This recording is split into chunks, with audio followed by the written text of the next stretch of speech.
انتشر مقطع فيديو لسيدة مغربية وهي تبكي على فقدان زوجها وأطفالها الأربعة في زلزال المغرب.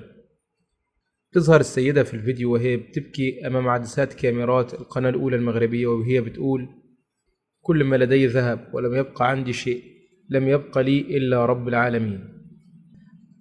بكت السيدة المغربية وهي من إحدى القرى المجاورة لمراكش، وهي تقول: أطفالي غزلان رحلوا.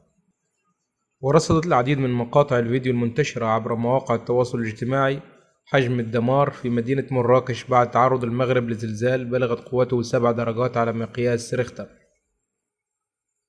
وأعلنت المغرب حدادا وطنيا لمدة 3 أيام بعد الزلزال المدمر اللي ضرب المملكة ليل الجمعة وفجر السبت الماضي، حيث ارتفعت حصيلة الزلزال الأعنف من نوعه الذي ضرب المغرب إلى أكثر من 2000 قتيل وأكثر من 2000 جريح.